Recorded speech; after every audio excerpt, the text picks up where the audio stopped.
Welcome to Atlantic Council's 7th Energy and Economic Summit. We are at the session, Iranian Energy Sector Challenges. Just small notes about our session. The session is going to be on the record. English-Turkish translation is available using the headsets. Please put your phone on silent, and you can tweet using the hashtag #ACSummit. Now, the session format, I want it to be as interactive as possible. That's why you can raise your hand to intervene and ask a question or make a remark anytime that you wish. Please don't wait until the end of the session for a Q&A. I want it to be more interactive, so you can just ask a question anytime you have one. Now, I'm going to make a short introduction about Iran, just to give some background information, and then I will ask my panelists some questions. Iran holds the 4th largest proven oil reserves and has the world's largest proven gas reserves. It's among the 5 top oil and gas producers in the market. However, because of sanctions, Iran's share of oil exports in the global market has plummeted since 2012. And despite having substantial natural gas reserves, Iran has never obtained even 1% of the global gas market. The country's crude oil policy is to regain its pre-2012 production level of 4 million barrels a day of crude oil and regain its lost OPEC share. Iran also sees developing natural gas fields and expanding production capacity as its highest priority. As sanctions roll back, Iran's newly opening energy sector truly offers an opportunity for international companies in a generation, and all companies in the oil and gas sector must be preparing their Iran strategy or risk being left behind. However, that being said, Iran is also facing significant challenges like low oil prices and tensions between liberals and hardliners. By some, long time called one of the members of the Axis of Evil, is now rediscovered heaven of investment.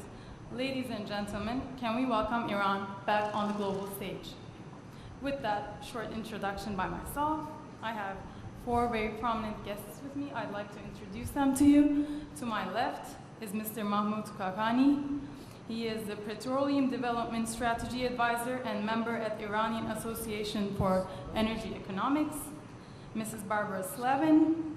She is a non-resident senior fellow at the Atlantic Council's South Asia Center.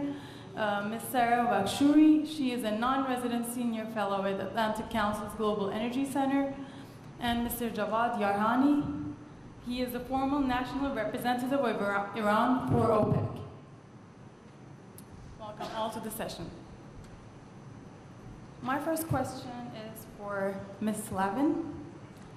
The US has implemented sanctions on Iran for a long time, and the EU joined in 2012 by implementing sanctions such as banning imports of oil and investments in Iran's hydrocarbon industry. Can you elaborate for our audience how the sanctions will be lifted? How long will it take for the complete removal of sanctions, and what it means for Iran to be sanction-free? First of all, thank you very much, and thank you to the Atlantic Council for inviting me back to Istanbul. I think Iran is on track to receive the sanctions relief that was promised under the nuclear agreement by early next year. We've already seen reports that Iran has dismantled more than 4,000 centrifuges, which puts it a third of the way toward the requirements under the nuclear accord. It has reached an agreement on reconfiguring the heavy water reactor at Arak. So the impetus certainly for Iran is to get these important steps done. December 15th, we'll have a report from the International Atomic Energy Agency on the possible past military dimensions of the Iranian nuclear program. So I think all these hurdles are going to be passed one by one. And early next year, as I say, sanctions relief will come. But the relief is not complete. It includes so-called secondary sanctions, which have inhibited foreign companies from investing in Iran and trading with Iran. Iran will be allowed to use the euro again in banking transactions, but it will not be allowed to use the dollar. and primary American sanctions on Iran will remain. In addition, I think there's going to be a lot of hesitancy on the part of many European companies to rush back into the market. They are going to be concerned about the controversy over Iran's other policies in the region. As you know, Iran is not very popular in the United States. And Governor Huntsman, during the lunchtime address, talked about efforts by state legislatures and state governors to try to keep Syrian refugees from coming in. I think you're also going to see efforts by states and municipalities to discourage companies from, European companies, from going back into the Iranian market. And they can do this through threatening to divest of stocks in companies, European companies that are listed on the New York Stock Exchange and that are part of the portfolios of pension funds and various other funds. So I don't think it's a foregone conclusion that European companies will go rushing back.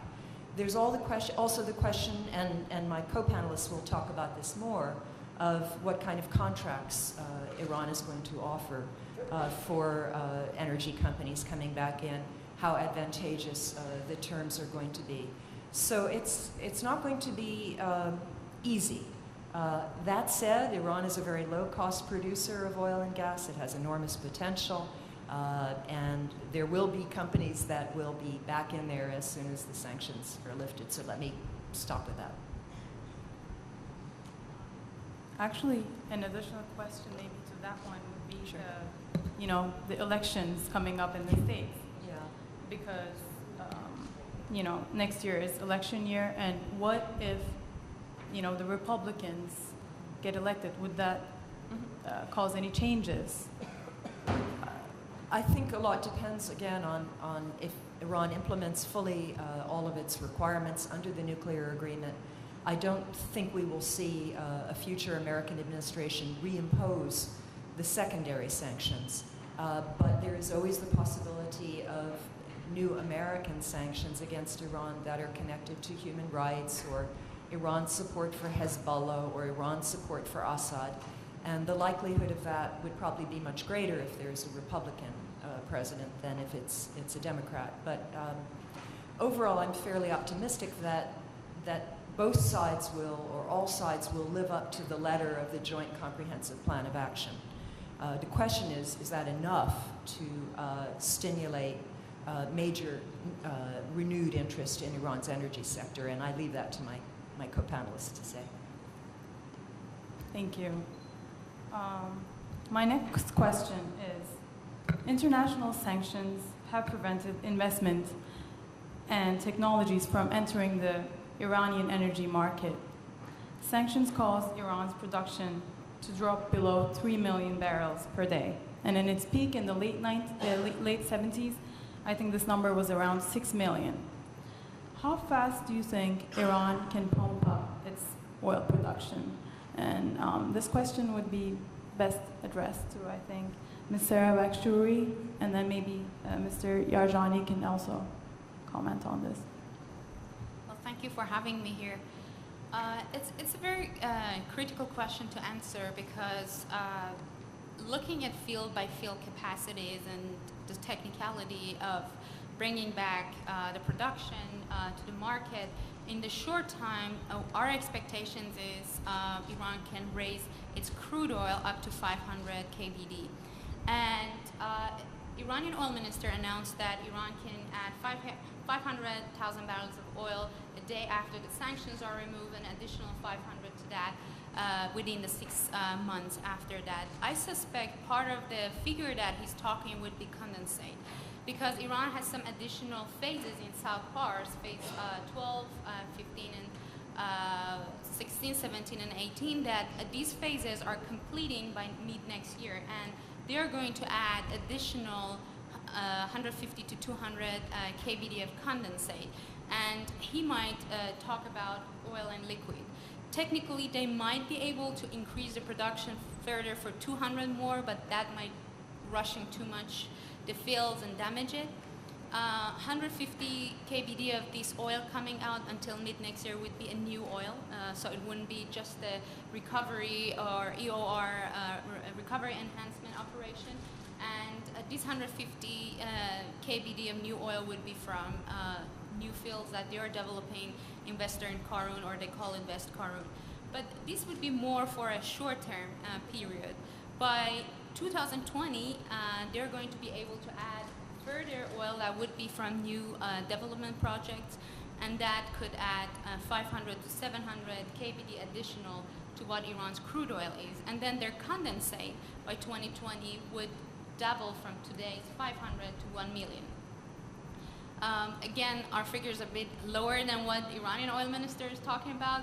His plans is to increase Iran's production of crude oil and liquid up to 5.7. Out of these 5.7 million barrels a day, 1 million of that would be condensate. Mr. Would you like to also comment on this one? First of all, thank you very much for the opportunity being here in this beautiful city and talking to the very distinguished audience. When I was working in the OPEC department of the Ministry of Petroleum, one of the tasks, my task was to get the Iranian number for production and report it to the Secretariat. It was not long ago, it was, I think, during the first term of President Ahmadinejad. Still I was in that position. At one point I received a report which was showing Iranian oil production, 4.2 million barrels. I have seen it with my eyes. I couldn't believe it. So that was the achievement of Iran, the highest number after revolution, based on the achievements of the Iranians themselves with the help of some foreign companies. So that gave the Iranian this feeling that, I mean, how I reported, that was my headache at that time, because our quota was much lower than that. But the production was hit, as you know, it should be continue for, you know, to be called sustainable, it should continue for, you know, a period of time. I think it was 3 months or a little bit more. So that gave the impression to Iranians that they can reach higher number. And this doesn't come because of the Iran's view that, you know, we want to push others from out of the market. Iran, as you mentioned, has you know, reserve of the oil around less than 10%, but say around 10%. Demand in the world for the oil means crude and the condensate, is other oils, is around 90, a little bit more than that. So there are people in Iran convinced that given this level of the reserve, we have to be able to play, you know, role in meeting the world demand, at least commensurate to this level of reserve. So we don't want to push anyone out of the market. We want the share of the market meeting the demand of the world at the level relative or commensurate to the level of our reserve. So long-term vision is, I mean, the crude take, it is around 70 million barrel crude. So the objective in the long term is to reach 10% of that 70 million, which comes closer to 7.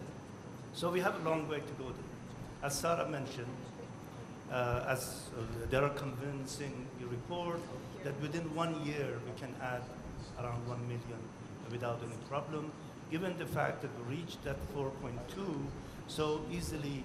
There is a convincing reports that we can reach that. But beyond that, there is a need for the help from the outside. But one thing very important for the audience, which was sometimes, you know, even strange, I mean, not, I was myself surprised. During the sanction, which was very difficult, because even the money was not, we were not able to, Iran was not able to get the money bringing in or pay for the, you know, essential goods. There was a lot of difficulties. But despite that, over 200 companies, the small, mid-size, and big size, they have been forced to develop in the oil sector, in the upstream, midstream, and downstream. In the manufacturing side, there are also many companies active. They didn't come to the existing because of the pleasure. They were forced to come because of the sanction. So some people call it silver lining of the sanctions. Definitely sanction is painful. It affects the general public, but sometimes it has an adverse positive impact. So what is going to be important is the IPC or the new contract, which I believe Mahmoud will be able to put some more light. Sorry to interfering in your conducting the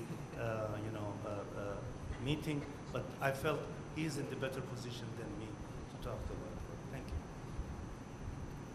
So I will be directing my question to you, Mr. Khaghani. Let's talk a little bit about the investment climate in Iran, because I know a lot of investors are curious about how they can go there, what they can do in Iran. First of all, how will Iran attract investment? Are the profits worth taking the investment risk? What are the best sectors, areas to invest in? And how is investment made in Iran? Thank you. Bismillah ar-Rahman ar-Rahim. Thank you very much for having me here, and thank you very much you are here to hear me. First of all, I must reflect your views on sanction. I believe sanctions, as we discussed this morning during the breakfast, was not that bad for Iran, particularly banking sanction, which saved us from 2008 credit crunch. So therefore, in a way, sanctions were a blessing. At the same time as Mr. Yarjani, who was my boss at the Ministry of Petroleum once upon a time, mentioned, we Iranians learn when we are under pressure. Obviously, we learned how to fight during the 8 years of war with Saddam Hussein, and we developed our own technique of warfare and perhaps weaponry. With regard to increasing the production of oil, according to our reliable information, everything is set for January onwards to increase the production. But there is one problem, and this problem is not discovered by me, it is discovered by Minister of Petroleum, His Excellency Zangani. When they increase the pressure in the pipes for transporting oil, some portions of the pipes ruptured. So therefore, that means we had maintenance problem. Particularly during last administration, Minister of Petroleum really faced management crisis because people like Yarjani left, and I became retired, and therefore those who came to our seats were not that qualified for the job. So one of the things that Minister Zangani is paying attention to is enhancing management capacity, which is very good.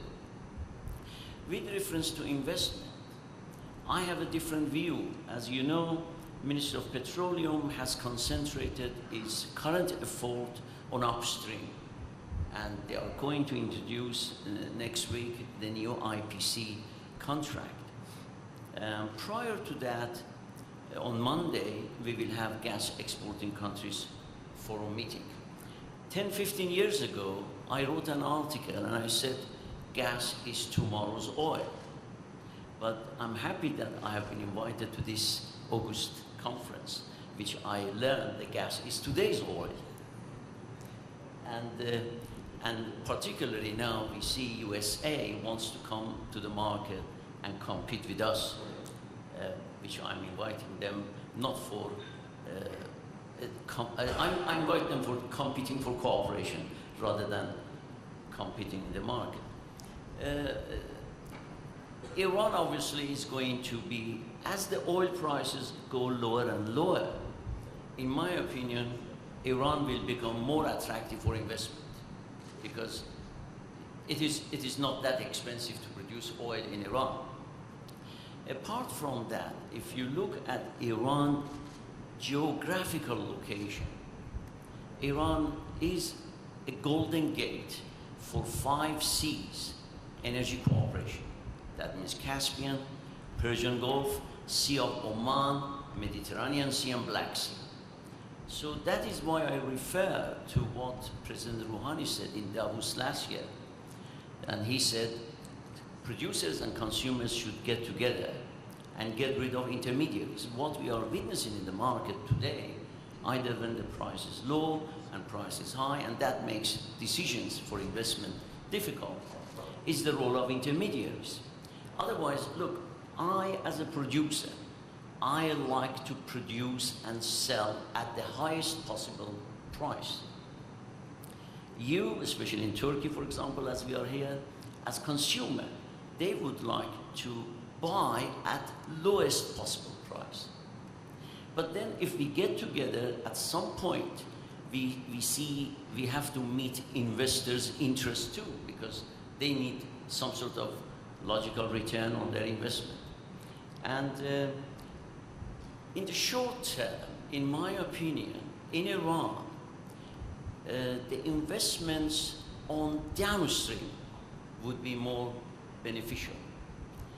As I said, President Zanganeh and his team are concentrating on upstream investment attraction. But as in Iran, although not correctly, refineries have been privatized, petrochemical industry is privatized, power generating plants are privatized, and they all need partners to enhance their efficiency, to maintain and make them profitable. Have I answered your question, or do you want me to? Yes, maybe you could expand a little bit on the downstream, like what sort of opportunities are in the downstream, especially for foreign investors? Well, Minister Zanganeh has referred to his general policies when he returned to the Ministry of Petroleum. He said, I'm going to pursue energy diplomacy. I interpret, and my colleagues in Scotland and University College London, who are also doing some studies on resource resilience, they also agree with me that energy diplomacy means energy cooperation, and particularly in the Caspian region. At the moment, we are waiting for Khaghani to come to the market. In previous session, we had discussions about Shahdeni's gas to Europe via Turkey. And then there is also a question of Turkmen gas, which is huge resources, which is locked. So, in my opinion, Iran can play a major role in developing regional energy cooperation, or energy diplomacy as it has been referred to. And that makes investment more logical and profitable on both sides, Caspian and Persian Gulf. And downstream, what I mean by downstream, because Mr. Yarjani and I, myself, we were pioneer of the idea of selling gas to Republic of Armenia.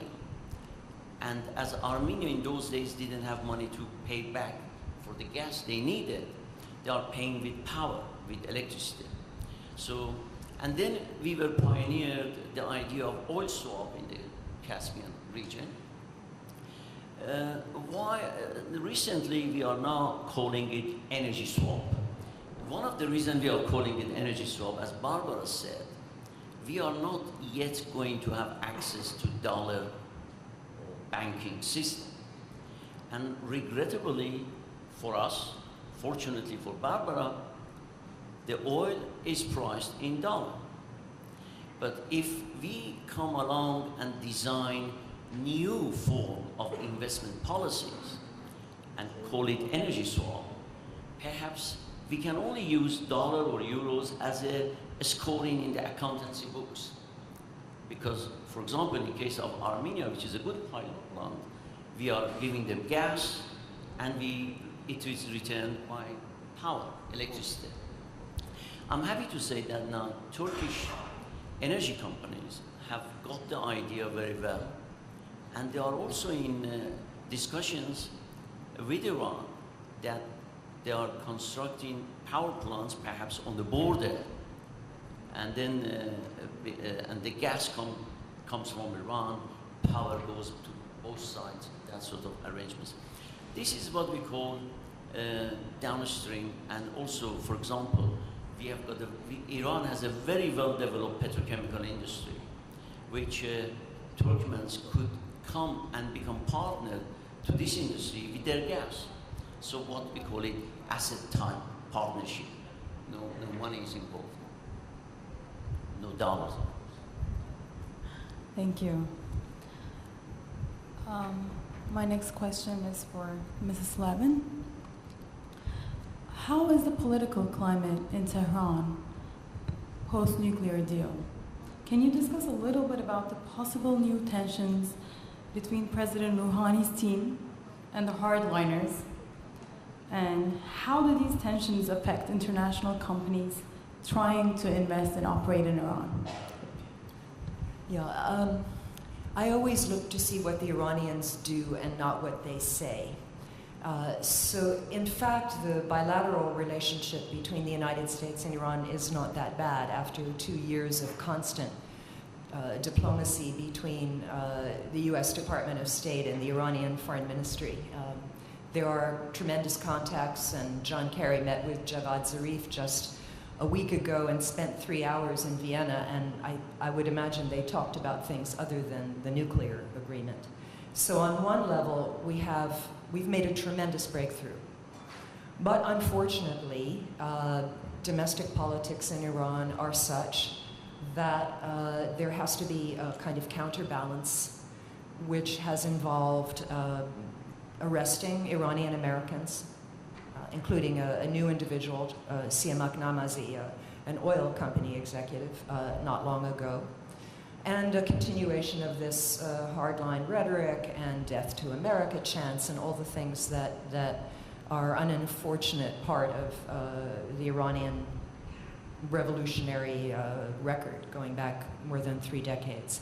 So it's a mixed picture. I think it's going to be certainly very tense until the Iranian parliamentary elections, also Assembly of Experts elections in late February. I would fear that we might see more arrests.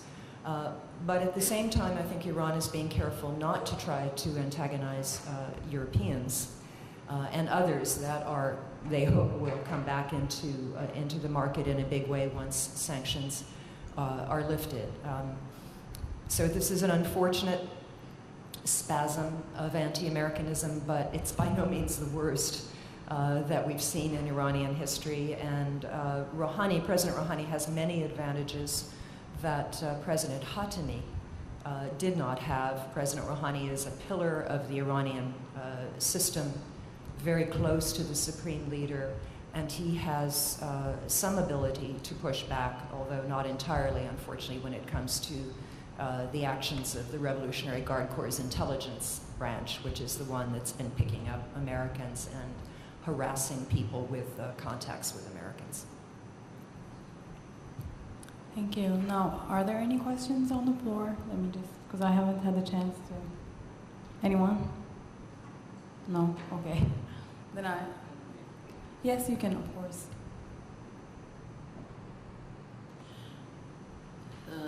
Just to make a comment, Barbara. Would you like to? The fact is, Iran constitution is designed in a way that no one has the total power in running the country.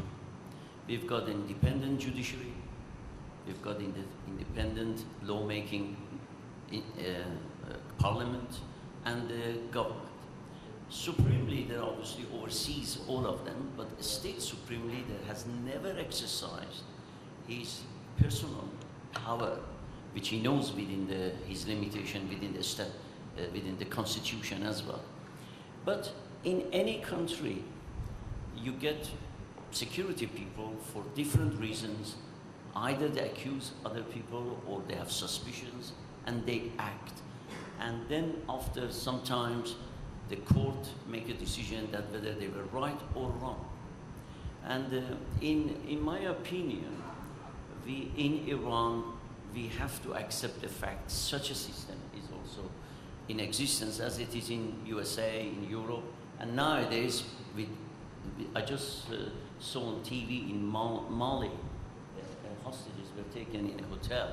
So therefore, we have to bear a little bit with current situation in Iran, because in March, it's not in February, in March, we have a very important general election, parliamentary and also the Council of Experts, which selects the supreme leader. We have to really be calm and go along with the situation and try to logically approach those who obviously don't like sanctions to be lifted. And these people have their friends in Washington, D.C., and in London and everywhere else. So they don't want sanctions to be lifted, and they create sometimes some sort of activities which we have to, for time being, ignore it. Thank you. And I believe Ms. Vakhshouri has some things she would like to say. Well, I just wanted to talk a bit about Iran's energy policy after the nuclear deal, and also you had the question about IPC. So as Mahmoud already mentioned about the mentality and psychology of Iranian leaders that have been dealt with war and sanctions since 1979, and how they try and they learn to be more resilient in their policies, is going to be the same case after the nuclear deal. And this case is not even from the revolution in Iran, but goes back even in the history of 100 years of Iranian oil. That the first time Iran faced an oil sanction or oil embargo was when the Anglo-Iranian oil company, which today is known as BP, enforced the sanction or oil embargo on Iran when the oil was nationalized. So immediately after that, Iran learned that if they had their own fleet, they could transport their own crude oil and take their oil to the international market. So they started building their own fleet. And this policy of being more resilient and learning from their past lesson is going to be repeating further in the future of Iran's energy policy and diplomacy. Something is very important is that Iran's supreme leader announced the doctrine of economy of resistance. That was announced last year, and the main focus of economy of resistance is that Iran should stop or reduce exporting raw material, including crude oil or natural gas, and should look into increasing the chain of production domestically in order to increase the value added of the products. This will not only help to increase the jobs in Iran or increase the value of the resources, but also will help Iran to be less vulnerable toward the further sanctions if possibly happen against Iran. On the side of crude oil, Iran's policy, immediate policy, is to reach to the pre-2012 sanctions and regain its OPEC share of being the second producer after Saudi Arabia as soon as they can. And they see this as their own right. So they think that they have to get back their position in the OPEC. They're going to have about, as I mentioned, 700, that's what their maximum plan is, of new crude oil, and the rest would be condensate. So for the mid to long term, at least they don't have any plan to increase their crude oil further than 4.7 million barrels per day. But on the other side, they have a special focus on their natural gas, because when Iran increases its natural gas production, first it's easier to market in compared to crude oil today. And Mahmoud mentioned Iran's geographical position allows Iran to export its gas through pipeline to its neighboring countries, but also Iran can use it in its downstream sector and it can convert it to electricity. And this is very important because if Iran can convert its natural gas to electricity and sell it to, let's say, Turkey, it's more challenging politically and socially for a leader to be convinced to put a sanction or a stop importing electricity from Iran, because electricity is directly fed to the normal people. So Iran's natural gas policy is it has three main components. First is exporting natural gas as a form of natural gas. And the importance of that is that any natural gas export is a long-term commitment. And Iran is looking for politically and economically create that long-term relation with different countries. So definitely Iran is going to have that as part of their agenda. The second important component of their natural gas is to use it in their own petrochemical industry. Iran's today petrochemical capacity is about 60 million tons a year. And by 2020, Iran is planning to triple this amount to 180 million tons a year. However, the tricky point is that the feedstock for all these petrochemical factories are going to be ready by 2025 because of all different policies. And at the time that these plants were built, they were promised that these petrochemical companies that they're going to get subsidized feedstock. But now the minister just announced that they cannot afford providing all these subsidized feedstock to this petrochemical factory. And as a matter of fact, today's capacity of petrochemical production in Iran is 60 million tons, but they're actually producing 40. And the reason for that is the lack of feedstock. Well, Iran is also behind its natural gas field development because of the sanctions. The other major issue is, as I mentioned, to converting part of their gas into electricity and export electricity to their neighbors, Iraq, Turkey, and other neighbors. However, this is a plan, but there is not exactly a detail for this plan that how much is the portion that Iran is planning to use in a petrochemical factory, to export, or to use it in their, as electricity. So this is very challenging because if you're building 180 million tons of petrochemical factories and then you want to export the rest of the gas and also convert it into electricity, not having that subsidized feedstock is going to damage your petrochemical. So that's the weak point in my idea, that all this planning needs to have a detailed scenarios of how much they're going to use that. On the downstream side, downstream is very important for Iran, so it's very interesting to know that Iran's long-term policy, for those that they're worried for oversupply in the market, is that Iran is trying to maintain its OPEC share, but not to raising that. So they're going to invest in downstream sector, and they're going to refine most of these, almost the whole majority of this condensate coming out. So their condensate refinery capacity by 2020 is planned to increase to 1 million barrels per day, which is exactly the capacity of their condensate production. They have two major condensate refineries under construction, Siraf refinery and Persian Gulf Star. Persian Gulf Star has a 3-train of each 120 KBD, so total 360 KBD of capacity, and is going to be ready by 2018. And by then, Iran is going to be self-sufficient on the gasoline supplies. On the crude oil side, their plan was to increase their refinery capacity of crude oil to 2 million barrels per day, which almost they made that. But going back to IPC, that you asked the question, well, we are still waiting. I think in a couple of weeks, Iranian are going to announce the new upstream model. In just looking at the draft of that, it has many advantages in compared to the buybacks. The ceiling of the profit is much more flexible. The costs, the operators are more flexible with their costs. They define different risk factors for different fields, so there's going to be a fee per barrels that is going to increase with the risk of the field, and also the duration of the contracts have been extended from 5 years, 7 years to almost 20 years. So this has two advantages. First, a commercial advantage that try to encourage the field developers and companies to have a better care of the fields and help the NIOC or the operating company into maintaining the production in a more technical way and more sustainable, but also, again, political advantage, keeping the companies 20 years in Iran rather than just 7 years.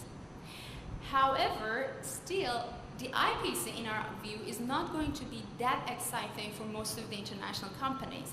And that's the problem. We were expecting that the same companies that they were in Iran prior to 2012, ENI, Total, Chinese, Russian, maybe some of the companies in Caspian Sea, they would be interested to going back and investing, and they're going to get further interesting terms. However, in the environment of low oil prices, as much as I agree with Mahmoud, that makes Iran an interesting place more than before for investment because of the very low production cost. As a CEO of a company, when you want to especially commit and sign a contract for 20 years, because now the duration of the contracts are higher, you're going to consider higher risks and more challenges you're going to have.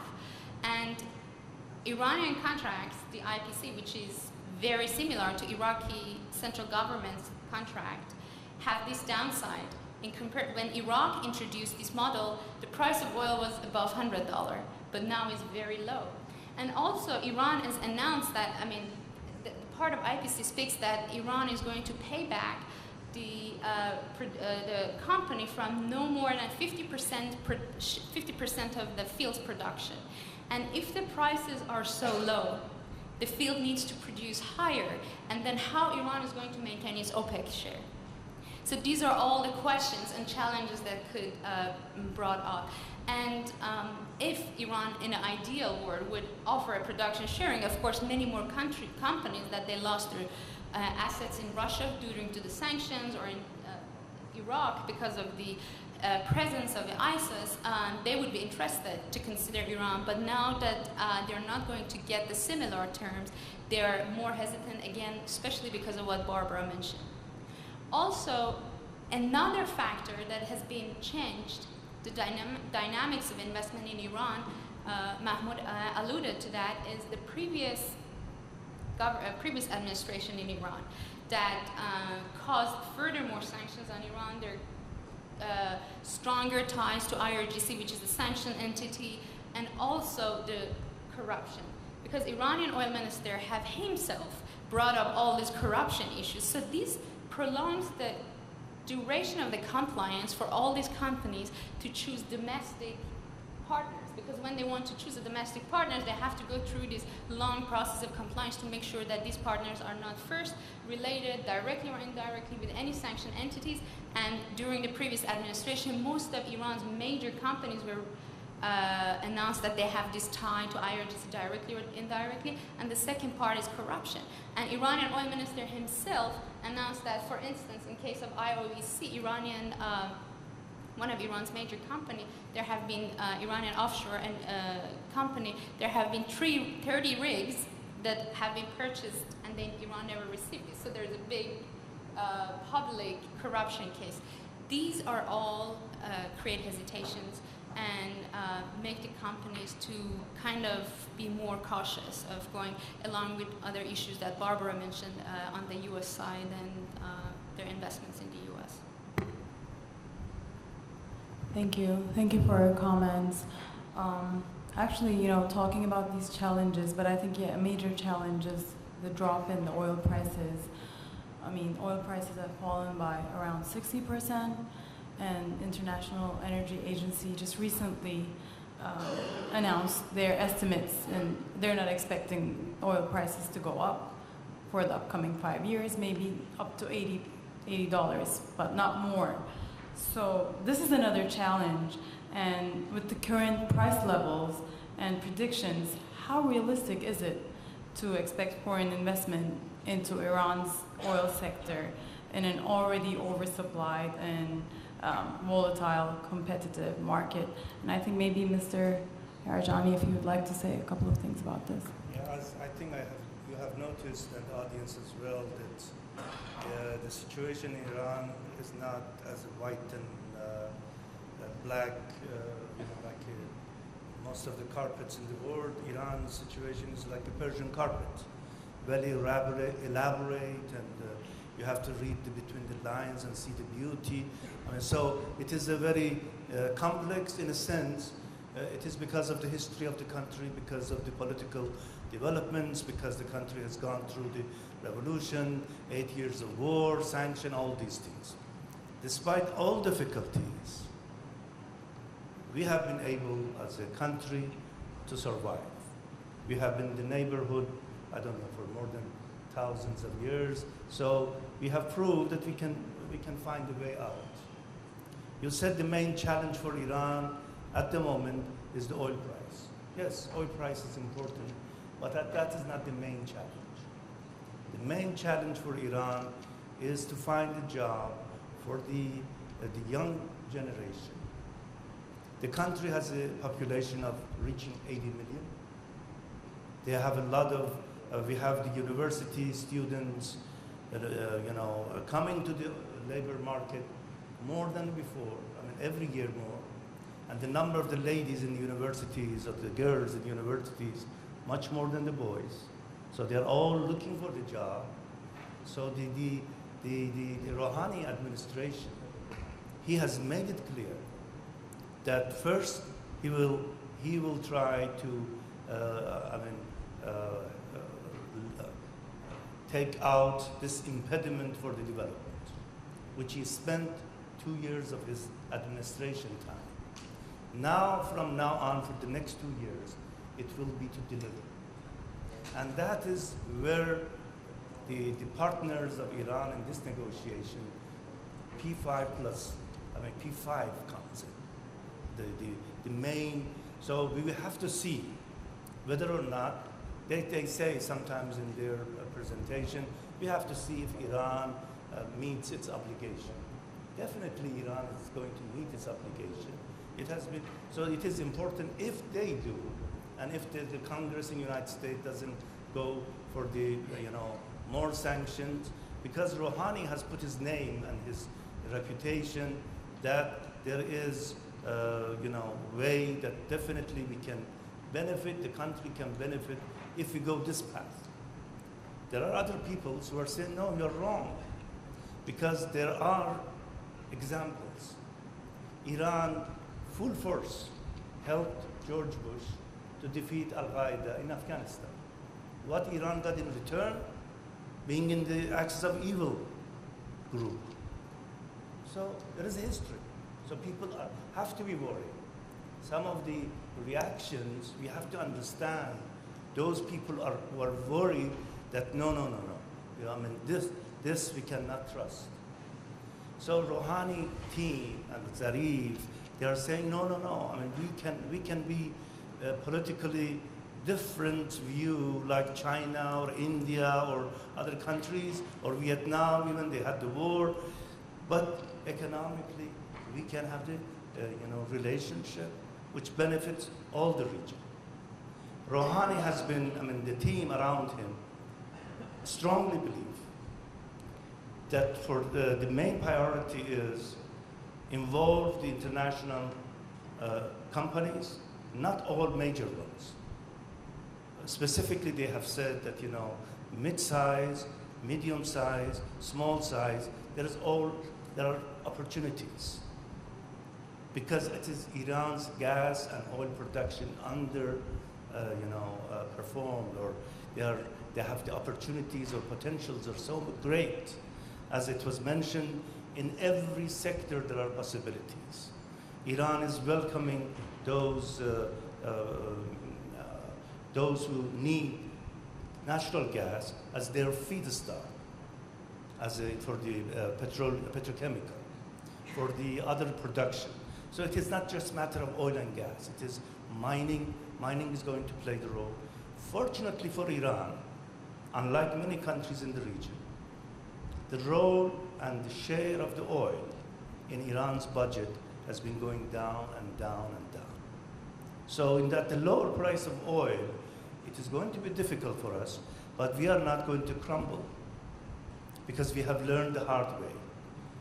We have experienced 8 years of war. Iranians don't consider that as a war of Saddam Hussein against Iran. They consider the war of the world behind Saddam Hussein against Iran. But we survived because the reliance was on the people. So what I'm saying, despite the difficulties you mentioned rightly, there are some political maneuvering, definitely. There are real concerns, definitely. But in general, this is an opportunity for the region. I strongly believe influx of these immigrants, all the part of the terrorist, uprising in Europe. Now, Europe for the first time seeing the real influx of the immigrants. Iran was dealing with this when the Soviet Union invaded Afghanistan. Millions of Afghans poured to Iran, and Iran, despite the sanctions, despite the war, shared its, whatever it had with the Afghan people. Still we have them.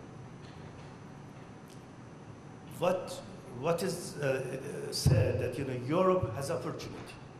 United States are a little behind. They don't see the influx of the immigrants. They don't see the Paris type. Fortunately, that they don't see it. But to contain that sort of problems, economic revival of the region is essential.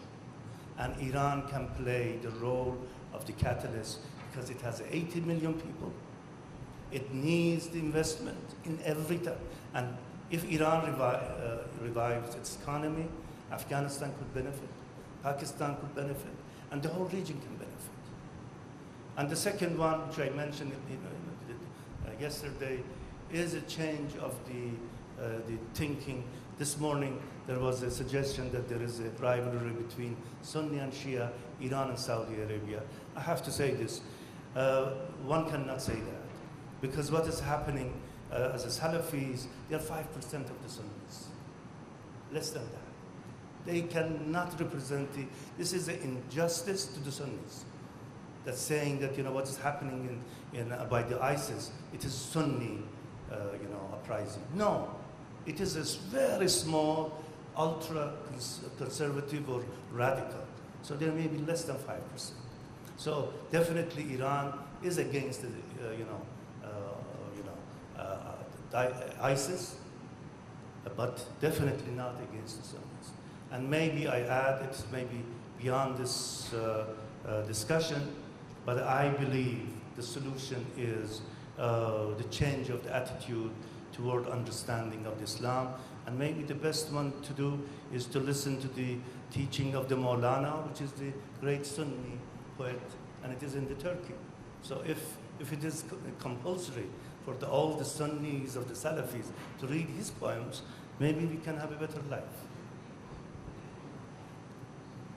I think we have around 5 minutes left, so I'd like to wrap up the session. But my final question, as Mr. Yarjani, he said that he doesn't see oil prices as the main challenge for Iran, but it's actually finding a job for the young generation. He said that that's the main challenge. So I'd like to ask our panelists the final question of what do you think is the main challenge for Iran? Just, short, maybe closing remarks.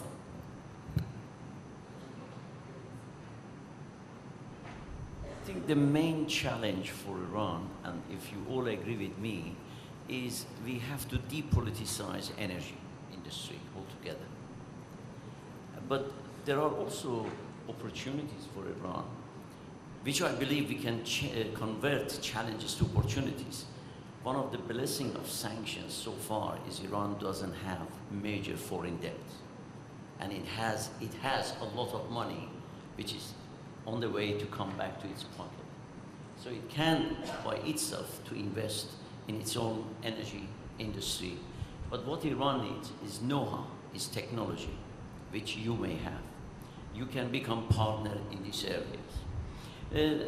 This is very up-to-date news that Minister Zangane has just said, that he is going to see by next 2 years Iran gas production to get to the level of 1 billion cubic meters per day. So therefore, those who are just entering into market with LNG, they have to also prepare themselves for competing for cooperation with Iran or cooperating for competition with Iran. Because Iran currently has an LNG plant which is unfinished, which has a capacity of 10 million tons.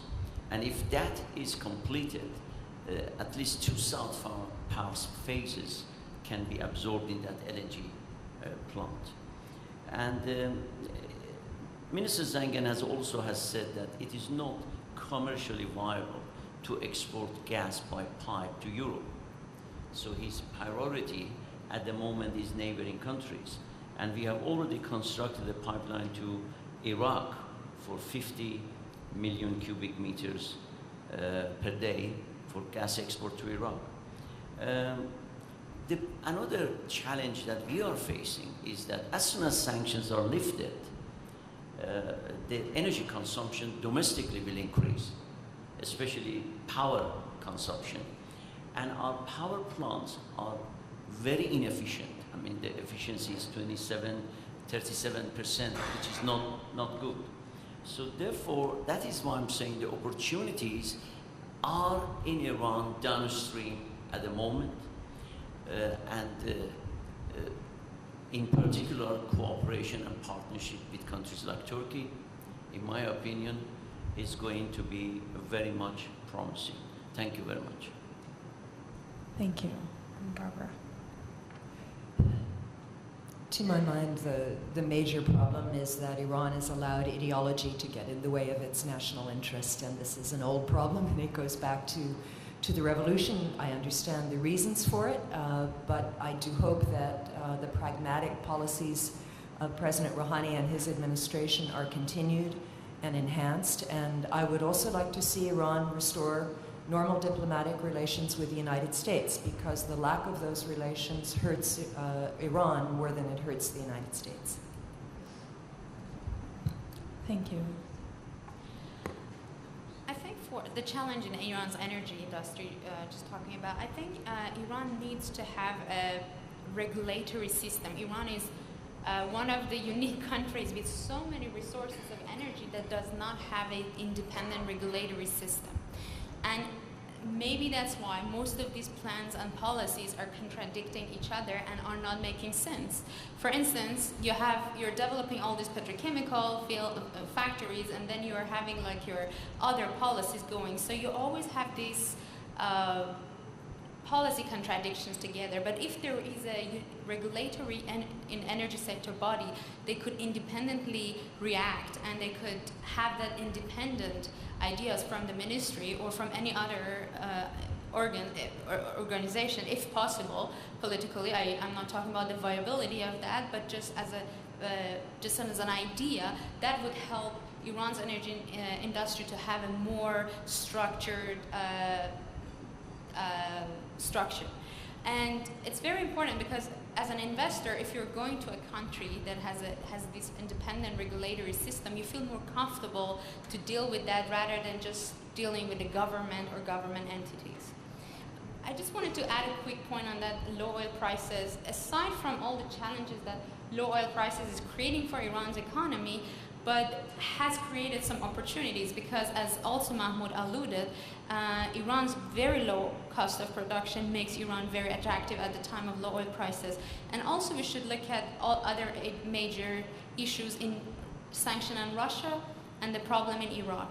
So most of the international companies have already kind of lost their access to their reserves. And Iran is one of the unique countries that has oil reserves. There are lots of gas reserves around the world, but oil reserves in Persian Gulf, I mean, Saudi Arabia doesn't have that ambitious plan to increase its oil production capacity. Iraq has problems, so Iran is one of the very low cost of production crude oil reserves in the neighborhood that still has capacity for development. Mr. Yarjani.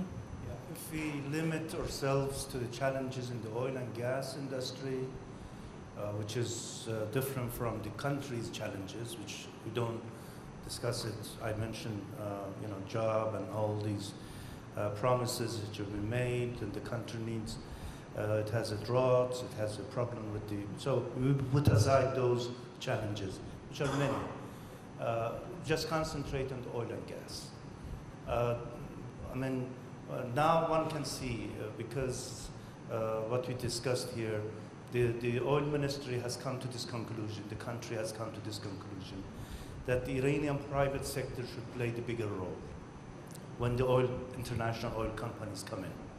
So it is becoming a part of the parcel of the new contract that the foreign participants should use Iranian partner. This has a history that why it is the case. IPC, or the new petroleum contract, didn't come to existence because of the Iranian thinking alone. During the sanctions, they have traveled. They have traveled to many countries, not only looking at the Iraqi contract, they have looked at so many contracts. They have traveled to many capitals, oil capitals. They have talked to many oil companies, invited them. So they have tried to finish the shortcomings. That doesn't mean the shortcomings are not there, but some of them can be resolved by the discussions when they are presented. But the main challenge will come when the sanctions are lifted and these companies come, whether or not Iranian oil ministry and the related companies are ready for this influx. I mean, when the companies come. Because this has been said publicly in Iran, that what we are lacking is the management at in the oil and gas sector, not at the top, not at the bottom, at the middle level. So this is one of the big challenges for Iran, that whether or not they have. And secondly, these private oil companies, which are big in number, but they are not up to the standard of the international companies, whether or not they are ready to become a good partner. So this is going to be a challenge. So I can say this is that sort of challenges. But the oil ministry believes by this scheme, they can, through the time, they can train enough mid-level management to run the Iranian oil industry. And they hope they can, relinquish part of their, task to the private sector with their new partner, which are hopefully coming in a few months' time. Thank you very much. I thank all the panelists here. It was very informative for me, at least as a journalist. No questions on the floor. I don't know if that's a good thing or a bad thing. Okay, there are, actually. Please. And if you could introduce yourself as well. Good afternoon, everybody. It's been a marathon 3 days and a very nice panel to sort of lead us into the dinner this evening as well. Murat Terterov, Brussels, Energy Charter Secretariat. Just a question about, international investment protection treaties, bilateral treaties. I imagine Iran, despite sanctions, there's still a lot of course, business energy cooperation, particularly with Eastern partners, Asian partners, Africa, would already have quite a number of bilateral investment treaties and bilateral sort of cooperation frameworks, which is good, and I would hope that they would facilitate some investment into Iran. But I was wondering, given the importance of the energy sector, and particularly Mr. Khaghani, your points about downstream, a lot of investment potentially, their technology related investment. What are your thoughts on the Energy Charter Treaty? I mean, it is the world's only multilateral investment protection treaty. It is a legally binding instrument, of course. Iran has been actively involved with us in our new political declaration in spring of this year. So there have been some very positive, I think, steps, and I think this would send a very positive signal to energy investors, particularly in Europe. All EU member states are, of course, members of the Energy Charter Treaty. So if you're looking for technology, sort of downstream investments, How much further do you think Iran could go, down the ECT path, or do you think that still some of the restrictions you have internally, according to your constitution, with respect to international treaties, may, kind of prohibit you from moving in that direction? And I'd also be interested in your comments as well, Mr. Yarjani. Thank you. Would you like? Yeah, of course. Well, it is sometimes that my colleagues and I, we have designed new Iran nuclear. It's not nuclear, nuclear, N-E-W, then C-L-E-A-O. Nuclear. Nuclear, Iran nuclear. And I believe if we manage to sell the idea to the Iran energy industry, both Ministry of Petroleum and Ministry of Energy, because we've got two ministries in Iran, and they are sometimes are not going on the same line, they have differences of opinion. Then we could have defined also the possibility G20 becomes G20 plus one bracket Iran. So then it would have become much more successful. Energy Charter in itself is already facing some sort of obstacles, but I'm sure that they are producing. But I'm one of those experts who have advised Iran not yet to enter signing the Energy Charter treaty. The reason is that because Iran commercial law is very old, 80, 90 years old, and Iran constitution is also does not permit, for example, in the IPC contract, if an IOC or any companies enter into an agreement with NIOC, which is a government entity, they cannot have close arbitration on their contract unless the contract is ratified by the parliament. And government and NIOC obviously trying to avoid that. So therefore, the investment treaties, bilateral investment treaties, are going to play a major role. That is why I'm saying that either with some newcomers to the gas market, we have to compete on cooperation or cooperate for competition, especially for those companies who are not yet allowed to come to Iran. But these are the areas, legal areas, which are open to discussions. That is why I invited you to come to Iran. Perhaps we can set up workshops, seminars to develop these ideas, and perhaps during the 7th Atlantic Council, or 8th, so rather than the 7th is over now, we can also promote those ideas and get some solutions. Thank you. There is another question, and I believe we are running out of time, actually. So, yeah. Okay, there's a question over there, and then another one here. So I'll take those questions, and then I'll have to close up. Okay. I'd like to thank, first of all, such an excellent panel with wonderful guests. Thank you very much. I actually have two short questions, one about a field and one about a pipe. To Mr. Khaghani, when the IPC, it's been announced that when the IPC is disclosed, Sardar Jangal, the field in the Caspian, will be on offer. But this field has been disputed by Azerbaijan, and Azerbaijan has claimed that part of it is in its own territory. So I'd like you to address that issue, and since you raised the Caspian, just Iran's role in solving the boundary field issues. And then this past week, NIGC announced that it had a desire to export gas to China through an extension of the Iran-Pakistan pipeline from Pakistan to China. Is that just really a desire, or is that just more diplomacy that we're seeing, or is there something more realistic on the table? It was reported in the Iranian news from the director of NIGC. Well, the reason I'm suggesting that we should depoliticize energy industry, because when a deputy minister or managing director of a company says something, most probably it's for domestic political reason. And when you come to people like myself, Mr. Yarjani, who have experience or as an expert, we would say, well, the cost-benefit analysis doesn't respond to this.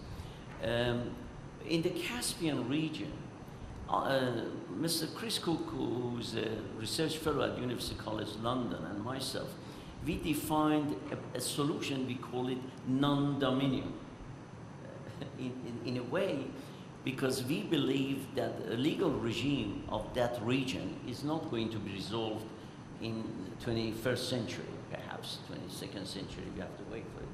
Therefore, if we design a kind of non-dominion and everybody is participating, because risk is very high, water is very deep, environment is very sensitive, and therefore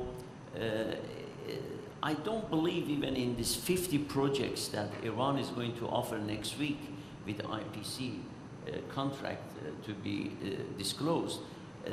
I don't believe there is any major project in Caspian region. But we have discovered oil and gas in the Caspian. I'm very proud to say that I was involved with Mr. Yarjani as a policy making, and we actually built our semi-submersible in Iran and built a Jacob also in Iran, which is now operating in Turkmenistan. And, but there is potential in Caspian, but we have to again depoliticize the issue and enter on a multilateral cooperation to find what we can do together.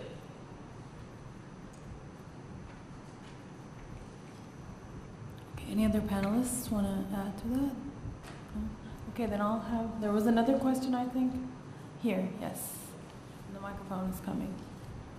And if you could introduce yourself and state who you're referring to. My name is Hamid Jarabchi from Thyssen Petroleum. I thank the panel. It's been very interesting.